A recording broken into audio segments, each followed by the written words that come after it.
요한복음 8장에 그 12절부터 59절 내용을 좀 말씀을 드리길 원하는데 이 내용이 좀 길어서 다 읽지 못했습니다. 우리 학생들 아이돌이 뭔지 알죠? 아이돌, 영주 아이돌 알아요? 알죠? 뭐 모르면 간첩이지. 우리 어른들은 아이돌 하면은 잘 모르실 거예요. 근데 그 아이돌 이 가수는 이제 청소년이나 20대 초반에 이제 데뷔하게 됐는데 이제 기획사에서 이제 어떤 생각을 가지고 그런 이제 가수들을 만들어내는 경우들이 있는 것 같아요. 근데 이 90년대 이 초부터 이렇게 그런 이 가수나 또 배우 이런 연령대가 이렇게 낮아지면서 그 초등학생들 이제 고학년들도 이 데뷔하는 그 경우들이 있더라고요. 그 초등학생 고학년 데뷔한 그 가수 누군지 아나? 예은이? 몰라요? 누가 있어요? 하여튼 보아.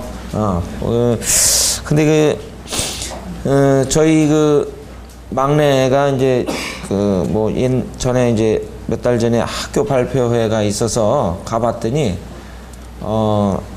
여학생들이 특히 아주 그런 재능이 있는 여학생들이 많이 있더라고요. 춤을 추는데 TV에서 나온 배우들 춤추는 거 뺨치게 아주 잘 하더라고요.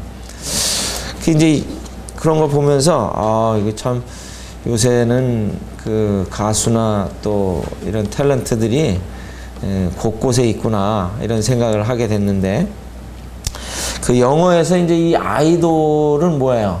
이 우상을 뜻하는 단어거든요. 그래서 이제 어원이 이제 헬라어의 아이데인 해가지고 이제 거기서 이제 이렇게 나오게 된 건데 이후에 이제 변천이 되면서 이제 아이돌로 이제 이렇게 단어가 사용되어지고 있습니다. 근데 이게 이제 기본적으로 우상적인 이런 존재, 청소년층에서 이제 큰 인기를 얻고 있는 가수를 이제 틴 아이돌 이렇게 얘기를 해요.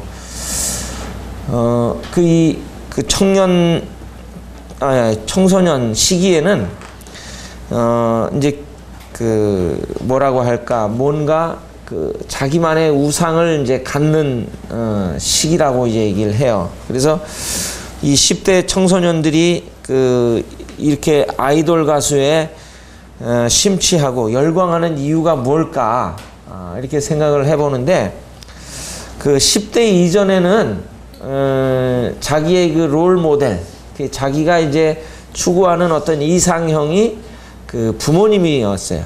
그래서 어린 아이들한테 야, 너 이 다음에 어떤 남자하고 결혼할래? 그러면은 뭐라 그래요? 우리 아빠 같은 남자하고 결혼할 거예요. 또 남자들한테 물어보면은 우리 엄마 같은 여자하고 결혼할 거예요. 이래요. 근데 이제 청소년 시기가 되면 어때요? 이 질풍노도의 시기를 거치면서 부모 외에 다른 멋진 사람들도 있구나 하는 것을 이제 알게 되는, 눈을 뜨게 되는 이런 시기가 되죠. 그런데 그 대상이 누구에게 이제 집중을 하냐면 이 연예인들, 스타에게 이제 집중을 하게 되는 거죠. 그래서 어떤 학생들은 그냥 온통 방에다가 자기가 좋아하는 연예인 사진을 붙여놓고 걔는 자기를 전혀 만나본 적도 없고 좋아하지도 않는데 혼자 그냥 그렇게 좋아하는 거죠. 이제 그런 이유들이 그런 사람들을 좋아하는 이유가 환상적으로 보이거든요. 그래서 그 시기를 이제 지나게 되면은 또 이제 다른 어떤 유명한 정치인이나 또 사상가를 인생의 롤 모델로 이렇게 삼고 살아가는데 그러나 우리 학생들 특히 또 어른들도 마찬가지지만 이러한 시점에 우리들은 이 중요한 질문을 우리 스스로에게 해보면 좋겠습니다. 이 사람들은 세상에 이 멋있고 훌륭한 이 사람들, 우리가 생각할 때 훌륭하고 멋있는 사람들을 쫓으며 살아가는데, 이것이 여러분의 인생의 모든 삶을 걸고 또 여러분들의 이 목숨을 걸 만큼 중요하고 가치 있는 일인가 하는 것입니다. 한번 생각해 보세요. 내가 롤모델로 삼고 내가 따라가려고 하는 이런 사람이 내 인생을 걸 만큼 정말 소중한 사람인가? 그리고 내 목숨을 걸 만큼 소중한 사람인가? 이걸 한번 생각해 보시기 바랍니다. 내 인생의 삶에서 정말 쫓아야 할 한 분을 선택하라고 한다면 여러분은 누구를 선택하시겠습니까? 여기 오늘 본문에서 우리가 볼 때 예수님은 우리에게 놀라운 선언을 하고 계시잖아요. 나는 세상의 빛이니 나를 따르는 자는 어둠에 다니지 아니하고 생명의 빛을 얻으리라.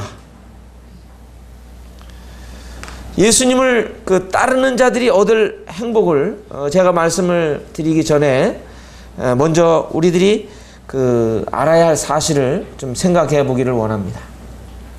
이 오늘 제목은 예수님을 따르는, 주를 따르는 자의 행복에 대해서 말씀을 드리려고 하는데, 먼저 우리들이 예수님을 따르기 전에 먼저 이 깊이 생각하고 우리의 마음을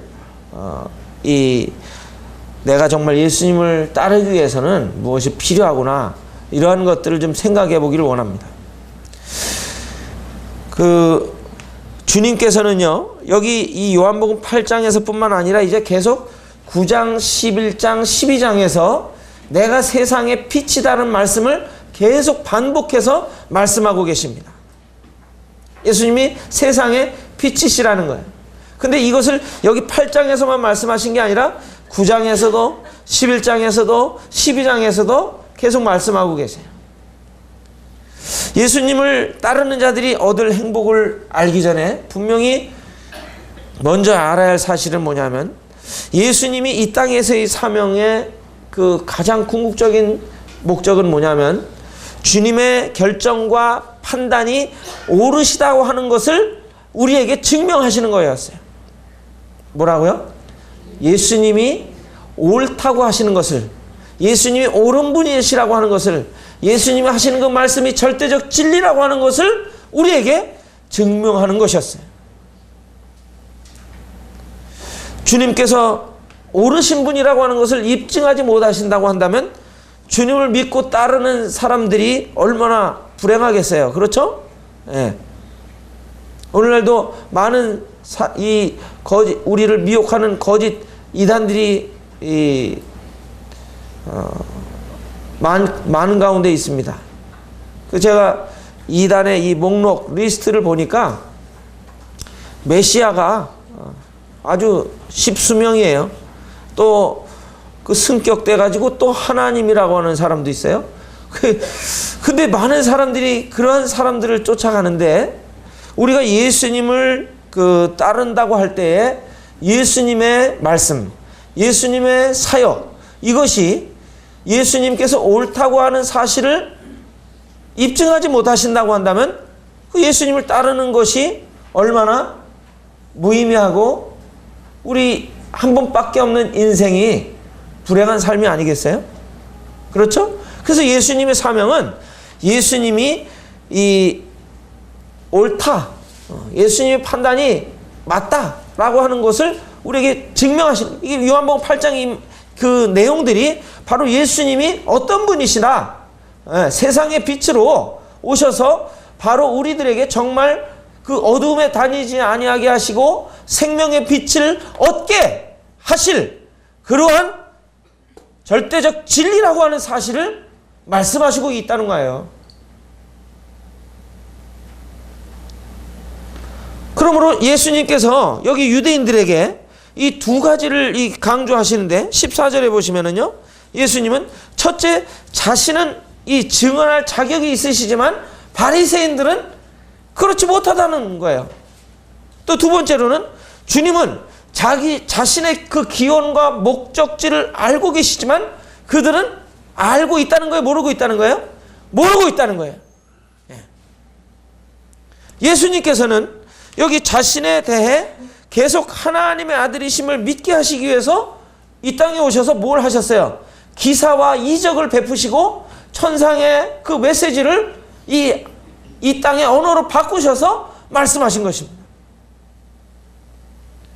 구약에서 예언하셨던 메시아의 그 사역, 그리고 성품, 이런 그런 그 것들을 그대로 행하시고 그 소유하고 계셨어요. 예수님은 우리와 한결같이 시험을 받으신 분이시지만 죄는 없으신 분이셨어요. 또한 예수님과 하나님 아버지와의 관계는요, 하나님의 아들이심을 그 증명해 주신 것을 우리가 보게 됩니다. 예수님은 하나님의 아들로서 항상 아버지 하나님을 기쁘게 하셨고, 그리고 아버지 하나님과 항상 함께 일하셨습니다. 따로 일하신 적이 없어요. 아버지께서 일하시니까 항상 예수님도 일하셨던 거예요. 그 예수님이 하시는 모든 일들은 예수님 스스로 하는 행동이 아니라 아버지께서 말씀하신 대로 행하시는 이런 삶이셨어요. 우리 그리스도인들에게 이걸 우리 적용을 해야죠. 우리들도 마찬가지예요. 우리들도 우리의 말, 또 우리의 행동, 이런 모든 것들이 누구 뜻대로 해야 돼요? 주님 뜻대로, 하나님이 기뻐하시는 그 뜻대로 하는 것이 우리 그리스도인들의 삶이 되어야 되는 것입니다. 예수님을 따르는 이 사람들이 알아야 할 분명한 사실은 예수님께서 절대적으로 옳으시다고 하는 것을 확신하는 거예요. 이게 참된 믿음의 근본 표지입니다. 그리고 이것이 우리 믿음의 모습이 또 다른 모습이에요. 여러분, 수로보니게 여인이 그 예수님께 나왔어요. 자기 그 자녀를 살려달라고 얘기를 합니다. 근데 예수님 뭐라고 말씀하시죠? 야, 주인의 상에서 그 음식을 취해가지고 개들에게 던지는 게 합당치 않다, 이렇게 말씀하십니다. 이거 무슨 말씀이에요? 너는 이방 여인이고 그 개 같은 존재로서 내가 이것을 던져서 너에게 주는 게 합당치 않다는 거예요. 얼마나 이게 모욕적인 말입니까? 그런데 그 여인이 예수님께 뭐라고 응답을 합니까? 주여, 옳소이다마는 개들도 주인의 자녀의 상에서 떨어진 부스러기를 먹지 않습니까? 여기서 우리의 믿음의 핵심을 발견하게 되는 것입니다. 예수님이 뭐라 말씀하시든 우리의 응답은 뭐예요? 주여, 옳습니다. 주님의 말씀이 맞습니다. 이래야 되는 거예요. 이게 믿음이에요.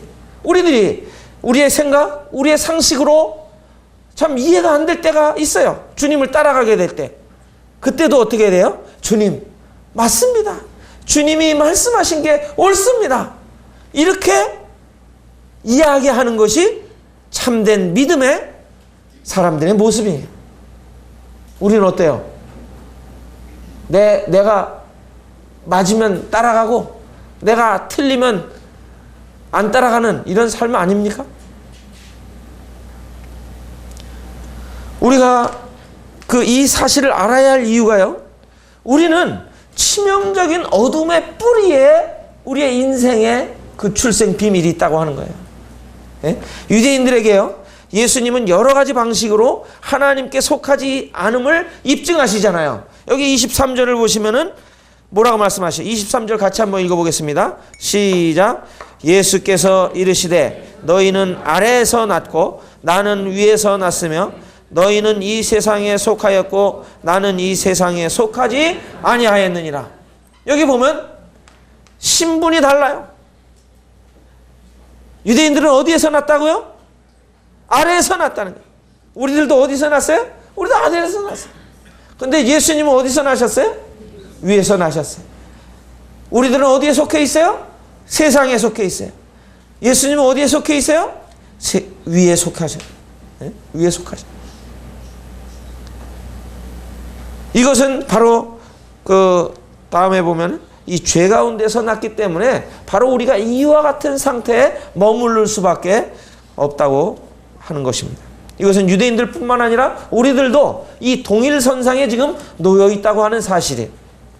우리들이요, 이 땅에서 수많은 선행과 노력으로 하나님 앞에 도저히 갈 수 없는 죄인이라는 분명한 출생 신분을 말씀해 주고 계시지 않습니까? 이 세상에서 우리가 어떤 모습으로 산다 할지라도요, 인간 출생의 기원은 어디서 난 거예요? 아래에서 났어요. 그리고 세상에 속해 있어요. 그래서 죄인일 수밖에 없는 것입니다. 그래서 로마서 5장 12절에 보면 그러므로 한 사람으로 말미암아 죄가 세상에 들어오고 죄로 말미암아 사망이 들어왔나니 이와 같이 모든 그 사람이 죄를 지었으므로 사망이 모든 사람에게 이르렀다고 말씀하세요. 우리는 죄를 져서 죄인이 아니라 죄인으로 출생하였기 때문에 죄인이라고 하는 사실을 우리들이 분명하게 인식해야 돼요. 인간 출생의 비밀은 바로 죄인이라고 하는 슬픈 사실입니다. 죄인이 거룩하신 하나님을 알 수도 없고 깨달을 수도 없죠. 그래서 하나님께서는 육신의 모양을 입으시고 이 땅에 내려오셔서 우리의 행위가 아닌 예수 그리스도를 믿는 믿음으로 구원 얻는 길을 예비하신 것입니다. 여기 24절에 보시면 예수님께서 하나님의 아들이심을 믿지 않는다면 어디에서 죽는다고 말씀하시나요?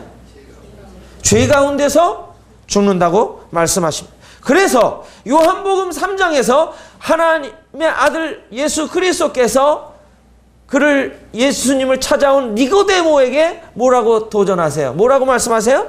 네가 거듭나야 하겠다. 네. 네가 죄 가운데서 태어났고 그리고 죄 가운데 살다가 죽는 인생이기 때문에 하나님으로부터 다시 태어나지 않으면 너는 하늘나라 볼 수 없다. 이렇게 예수님이 선언하신 거예요. 그렇다면 이 어두움이 우리의 이 어두움이 빛이 되게 하는 장소가 어딜까요? 어디예요? 우리의 이 어두움 가운데 있던 우리의 영혼이 이제 빛으로 나타나게 되는 그 터닝 포인트, 전환점, 그곳이 어디예요? 예? 지금 누가 말씀하셨는데? 십자가예요. 십자가. 28절을 보시면 여기 보면 너희가 인자를 든 후에 이런 표현을 볼 수가 있습니다. 이것은 인자를 든다는 건 무슨 표현이죠? 무슨 의미예요? 예수님께서 십자가에서 돌아가시는 예수님의 죽음을 의미하는 것입니다.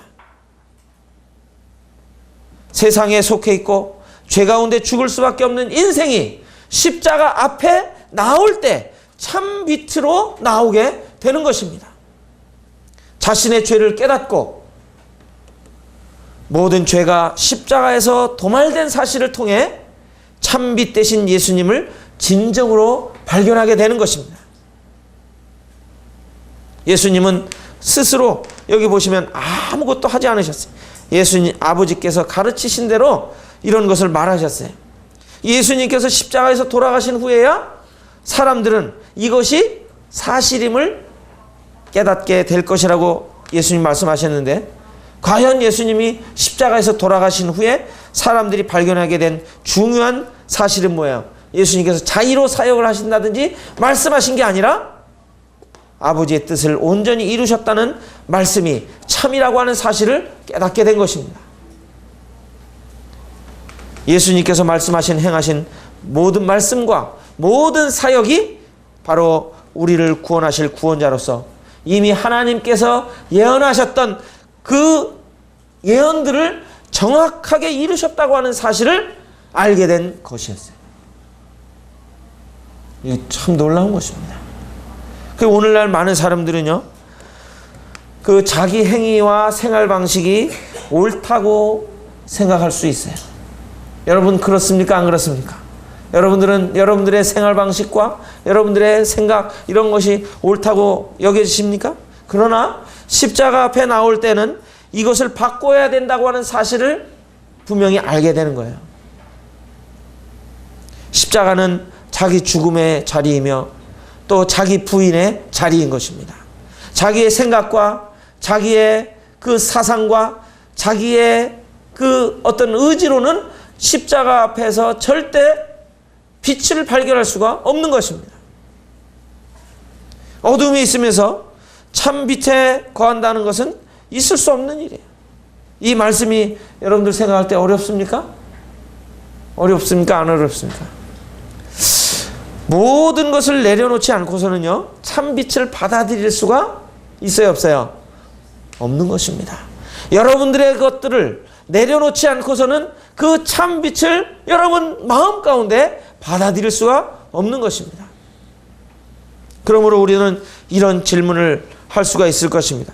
우리가 생명의 빛을 가지고 있는지, 생명의 빛이 이 우리 마음 가운데 없는지 두 가지 질문을 할 수 있어요. 첫째는 하나님 아는가? 이 질문에 대답하셔야 돼요. 여러분 하나님 아십니까? 또한 두 번째로 십자가에 대해 진정 알고 계십니까? 십자가의 의미가 무엇을 의미하는지.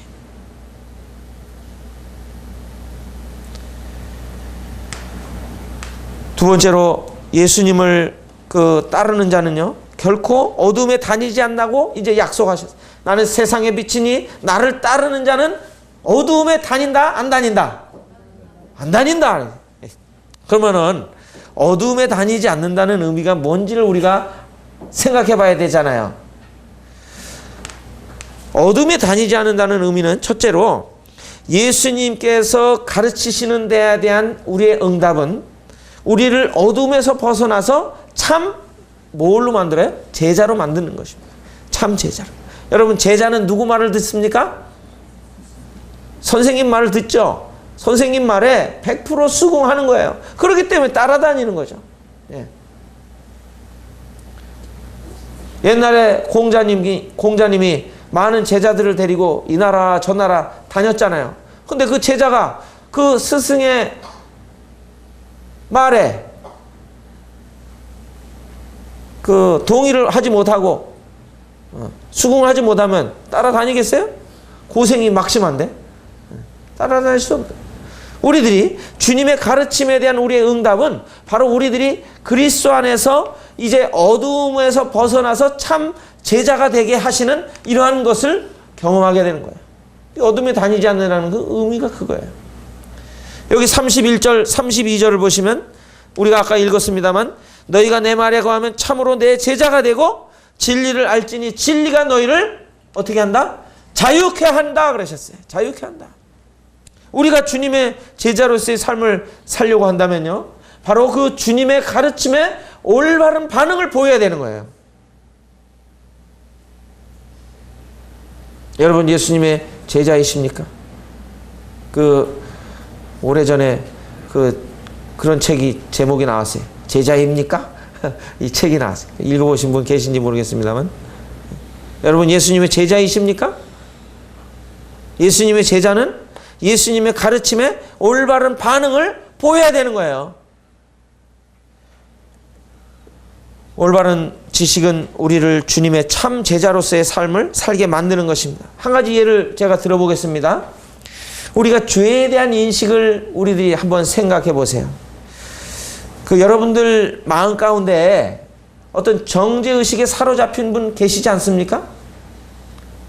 자기가 내가 뭐 잘못했어. 나는 이게 죄인이야. 이렇게 정죄의식. 구원받은 성도들도 그런 것을 가질 수 있어요. 그런데 이럴 때 우리들은 신앙생활을 제대로 해야 못해요. 우리의 마음 가운데 정죄의식이 있을 때 신앙생활이 정말 기쁨으로 제대로 할 수 있습니까? 없습니까? 늘 구석에 이렇게 있으면서 눈치만 보고 어떤 분은 그 떡과 잔에도 참여하네요. 잘못했다고. 그런 의미가 아니에요. 이 떡과 잔에 참여하지 말라는 그런 의미가 아니에요. 우리가 지난 금요일에도 말씀을 드렸습니다만 떡과 잔에 참여하지 못할 이 죄는 바로 예수님의 그 십자가의 의미를 깨닫지 못하고 그리고 이 떡과 잔의 의미를 훼손시키는 그런 잘못에 대해서 말씀하시는 거예요. 여러분, 떡과 잔을 통해서 우리가 뭘 기억하는 것입니까? 주님이 나를 구원하신 것, 그리고 내가 죄인이기 때문에 갈 수 없는데 이제 예수님의 피로 말미암아 나를 거듭나게 하셔서 이제 예수님의 피로 하나님 앞에 나아갈 수 있게 하신 그것을 기억하는 것 아니겠어요? 큰 죄인임을 느낄수록 떡과 잔에 더 담대하게 나올 수 있는 거 아니에요? 근데 우리들이 이런 정죄의식에 사로잡혀 살 때가 있는데 이럴 때 우리들이 이 사탄이 하는 일이 무엇인지를 정확하게 아셔야 돼요. 이 사탄은 그리스도인들이 영원한 속죄를 통해서 죄의 권세가 영향력을 발휘하지 못한다는 이 진리를 잊게 만들고 죄가 여전히 우리의 양심을 지배하는 것 같은 착각 속에 빠지게 만드는 것입니다. 그런데 예수님이 십자가에 달려 돌아가실 때 우리의 모든 죄가 어떻게 됐어요? 도말되고 용서됐잖아요. 그래서 죄는 이제 우리를 결코 지배하지 못하고 우리에게 영향력을 끼칠 수 있는 그런 상태가 되지 않은 것입니다. 예수님이 그 뱀의 머리를 깨트리심으로 말미암아 이제 완전히 멸하신 것이에요. 그래서 여기 성경에 보게 되면 죄가 십자가에서 완전히 도말되어 그리스도 안에 있는 자들에게는 결코 뭐가 없다? 정죄함이 없다 말씀하십니다. 그러므로 그리스도 예수 안에 있는 자들에게는 결코 정죄함이 없느니라. 이는 생명의 성령의 법이 죄와 사망의 법에서 누구를? 우리를 해방하였습니다. 이 얼마나 놀라운 선언입니까? 근데 우리들은 죄를 좀 지면 주님이 나를 받아주실까? 나를 영접해 주실까? 이런 그 염려와 근심과 우려 때문에 주님 앞에 나아가는 이 일을 더디하고 꺼려하는 것입니다. 우리의 생각으로 하나님의 말씀을 거부하지 않기를 바랍니다. 성경이 무엇을 말씀하시는지 살펴보고 우리가 연구하고 성경에서 답을 얻는 정신이 필요한 것입니다. 그러려면 어떻게 해야 돼요? 성경을 열심히 보고 연구하고 묵상하고 그 말씀을 준행해야 되지 않겠어요?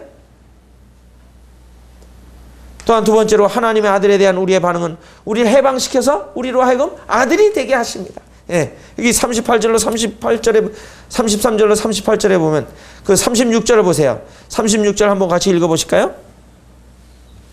그러므로 아들이 너희를 자유롭게 하면 너희가 참으로 자유하리라. 예, 여기 약속하신 거예요. 예? 아들이 너희를 자유롭게 하면 너희가 참으로 뭐예요? 자유하리라. 예. 우리가 하나님 아들로서 우리들도 하나님 앞에 나아갈 수 있는 이 놀라운 특권을 얻게 되는 것입니다. 그리스도가 여러분 안에 거하시지 않으면 여러분이 자유롭게 산다고 하여도 죄의 종으로 사탄의 종으로 일생을 마감하게 될 것입니다.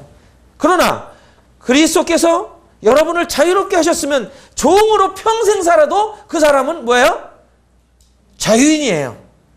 그 의미를 아시겠습니까?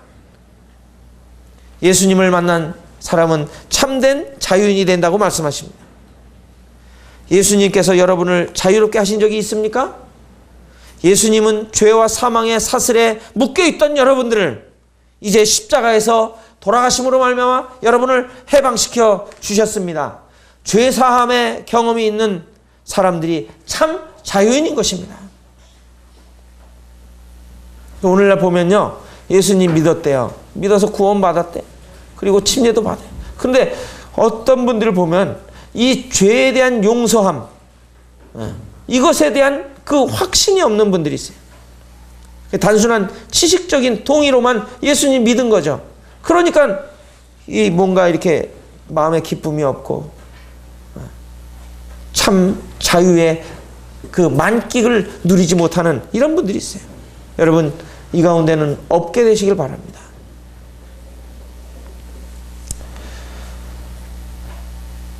죄는요, 어른이든 어린이든 다 깨닫습니다. 여러분, 6살 먹은 어린이한테 죄에 대해 설명해 보십시오. 다 합니다. 6살은 어른보다 어른들이 범하는 죄는 잘 안 짓겠죠. 예? 어른들은 무슨 죄 짓죠? 보통? 어른들은 무슨 죄 지어요? 예? 어른들은 무슨 죄 지어요? 모르세요? 죄 안 져보셨어요? 예. 어른들은 주로 색, 욕심, 이런 것들. 돈에 대한 욕심, 또 명예에 대한 욕심, 그리고 이 도덕적인 이러한 그 범죄들. 그 어린애들은 그런 걸 안 하지만 어린애들은 뭐야? 부모님 속이고 친구들과 싸우고 그 나이 수준에서 충분히 깨달을 수 있는 이 범죄를 저지르고 있다고 하는 사실입니다. 그런데 이러한 것들이 예수 그리스도 십자가 앞에서 내 죄를 용서해 주신 이 사실을 깨닫지 못한다면 아들로서의 참 자유를 누리지 못하고 살아가는 거예요.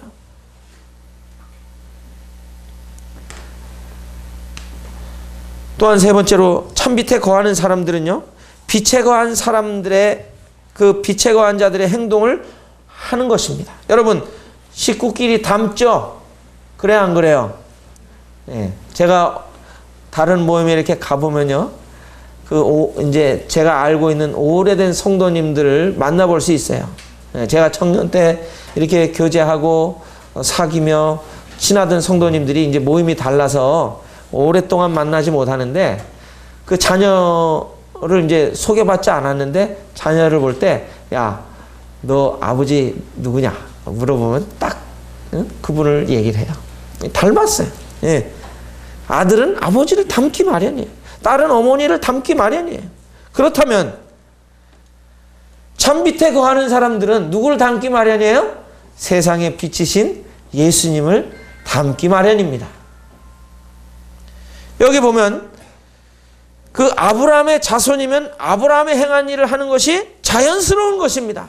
근데 여기 보면 이 유대인들은 자기들이 아브라함의 자손이래요. 그런데 예수님이 보니까 아브라함의 자손이면 아브라함의 행사를 해야 되는데 전혀 그렇지 않아요. 그러니까 이게 아닌 거예요. 어둠에 속한 거예요. 참빛에 거하지 못하는 사람들은요, 성도들과 함께 있는 게 자연스러워요? 거북스러워요? 참빛에 거하지 못한 사람들은요, 성도들과 있는 게 굉장히 거북스럽습니다. 성도들이 마치 참빛에 거하지 못한 사람들 속에 있을 때 거북스러운 것 같은 거예요. 구원받은 성도들이 빛에 거하지 못한 사람들과 자연스럽게 어울린다고 하는 것은 문제가 있는 거예요. 문제가 있는 거예요. 여러분, 하다못해 롯도 보세요. 롯이 그 소알성, 그 소돔 고모라 그 참 좋아 보이는 그 땅을 택해서 갔잖아요. 갔는데 어떻게 했어요? 거기서 편안하게 행복하게 잘 살았습니까? 아니에요. 베드로서에 보면은 그 육신적인 롯도요, 의로운 이 롯의 심령이 상했다고 이렇게 말씀하고 있어요. 왜? 그들의 행한 악한 행실, 그들의 그 믿지 않는 자들의 이 하나님을 그 거역하는 반하나님적인 행동 속에서 그 의로운 롯이 육신적이었지만 괴로웠던 거예요. 만일 여러분들이 참빛에 거하지 못한 것이 확실하다면 속히 빛 대신 그리스도께 나오시기를 간절히 바랍니다. 말씀에 대한 우리의 태도는요, 주님께 대한 우리의 태도를 보여줍니다. 여러분, 구원 받으신 성도님들에게 제가 또한 도전 질문을 합니다. 교회를 출석하는 일이라든지 성경을 읽는 일이라든지 이런 일에 있어서 여러분들 어떠한 태도를 보이십니까? 어떠한 상태에 있습니까? 주님을 믿고 사랑한다고 하면서 그분의 말씀을 도외시한다고 하는 것이 가능한 일입니까? 성경에 얼마나 먼지가 쌓였는가는 그 사람의 삶이 얼마나 더러운가를 보여주는 것입니다. 또한 네 번째로 빛 가운데 있으면요, 참된 가족으로서의 헌신을 가져오게 되어 있습니다. 여기 42절로 47절을 보면요, 이제 그런 모습들이 나타나요. 첫째로 42절에 보면은 뭐라고 말씀하십니까? 42절. 하나님이 너희 아버지였으면 너희가 나를 사랑하였으리니 그래요. 여러분, 하나님의 가족으로서 어두운 가운데 있지 않고 빛 가운데 있으면은 제일 먼저 나타나는 특징이 뭡니까? 그리스도를 사랑합니다. 네. 나의 힘이 되신 여호와여, 내가 주님을 사랑하나이다. 이런 고백이 나오는 거예요. 하나님께서 나의 아버지이시면 그리스도를 사랑하지 않을 수 없습니다. 그리스도를 사랑하는 사람은 하나님을 뭐라고 불러요? 아버지 하고 부르는 거예요. 아빠. 이게 얼마나 이 놀라운 호칭이에요. 하나님이 전에는 멀리 있던 분같이 여겨졌지만 이제는 가까이 계신, 나의 다정하고 인자하시고 나를 돌보시는 아빠가 되신 거예요. 두 번째로 그분을 사랑한다는 것은요, 그분의 말씀을 어떻게 해요? 주의 깊게 듣는 거예요. 여기 43절에 보면 어째 내 말을 깨닫지 못하느냐? 이는 내 말을 들을 줄 알지 못합니다. 여러분, 참빛에 거하는 사람들은 그분의 말씀을 주의 깊게 듣고요, 그분의 말씀을 들을 때 이해가 돼야 안 돼요? 깨닫고 이해가 되는 것입니다. 그리스도를 사랑하는 자는 단순히 듣는 행위로 끝나는 것을 의미하는 것이 아니라 그 마음속에 그분의 말씀을 가지고 지키는 거예요. 그래서 여기 그 예수님 어머니인 마리아가 천사가 이야기했을 때 마리아는 말씀을, 그 들은 말씀을 어떻게 했다고 그랬어요? 그 마음에 두었어요. 또한 세 번째로요, 여기 45절에 보면 그리스도의 말씀은 진리인데 그 진리를 믿지 않는 자가 될 수가 없는 것입니다. 여러분, 진리는 우리에게 어물쩡한 태도를 용납하지 않습니다. 그리스도를 진실로 믿으십니까? 어떠세요? 믿으면은 자발적 헌신이 따르게 되어 있습니다. 진리인 말씀에 대한 반응을 가져오게 되어 있는 것입니다. 그래서 우리는 스스로에게 종종 물어봐야 할 질문이 있어요. 주님이 우리에게 이런 질문을 하세요. 너 나를 사랑하니? 또 너 나를 이해하고 있니? 또 너 나를 믿니? 또 너 나에게 속했니? 여러분들이 이런 질문들을 자문자답해 보시기 바랍니다. 여기에 대해 확신 있게 대답하지 못한다면 우리들이 우리의 신앙을 점검해보고 진지하게 생각해보는 이런 시간이 되셔야 되는 것입니다. 세 번째로 예수님을 따르는 자는요, 생명의 빛을 얻는다고 약속하셨죠? 유대인들은 뭐라 그랬어요? 예수님이 사마리아인이 아닌가? 귀신 들리지 않았는가? 이런 이 반문을 했어요. 근데 예수님은 뭐라고 말씀하시나요? No, 아니다. 예수님 누구세요? 예수님은 세상의 빛이 되신 분입니다. 오늘날에도요, 예수님에 대한 태도를 어떻게 취하느냐에 따라 그 사람의 운명이 바뀌는 것입니다. 예수님을 받아들이느냐, 예수님을 거부하느냐, 둘 중에 하나입니다. 여러분은 예수님을 받아들이셨습니까? 예수님을 거부하고 계십니까? 이 질문을 여러분들에게 하면 이렇게 생각할 수 있어요. 내가 교회 나오는데 어떤 것인지 뻔히 알면서 뭘 물어봐? 이렇게 얘기할 수 있어요. 그런데 교회 나오는 것이 예수님을 받아들이는 것이 아닐 수 있습니다. 맞습니까? 틀립니까? 그렇다면 교회에 나올 수 없는 상황인 사람은 예수님을 받아들이지 않은 사람입니까? 군대에 있다든지 또 병원에 입원해 있다든지 교회가 없는 남극에서 근무하는 사람들은 예수님을 거부하는 사람이 되지 않습니까? 요한복음 8장 33절 한번 보시겠습니다. 33절. 이 유대인들이 말한 건데, 자, 같이 한번 읽어볼까요? 그들이 대답하되 우리가 아브라함의 자손이라 남의 종이 된 적이 없거늘 어찌하여 우리가 자유롭게 되리라 하느냐. 이 사람들은 뭐라 그랬어요? 자기는 아브라함의 자손이라는 거예요.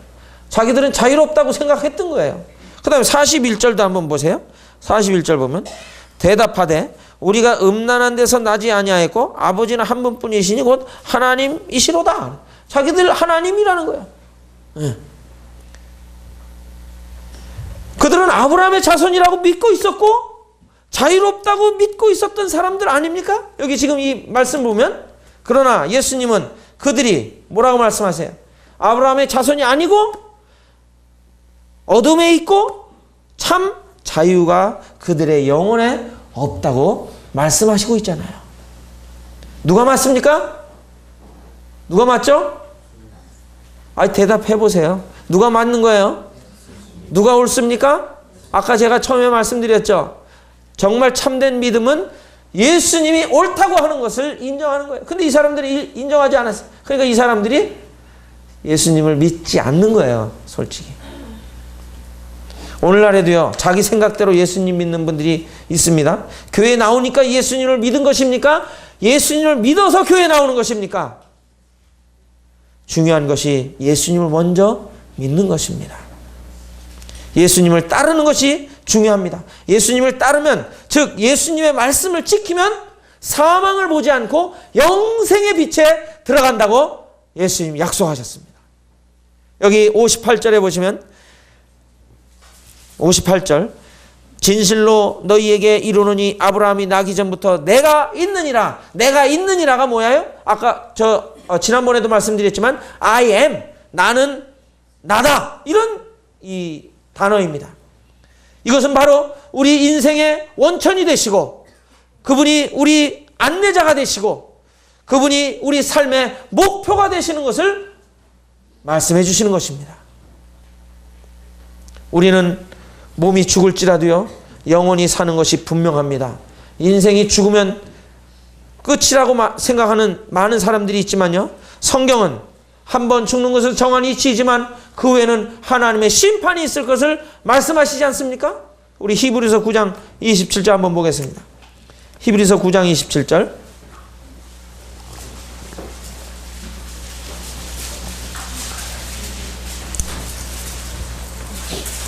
히브리서 9장 27절.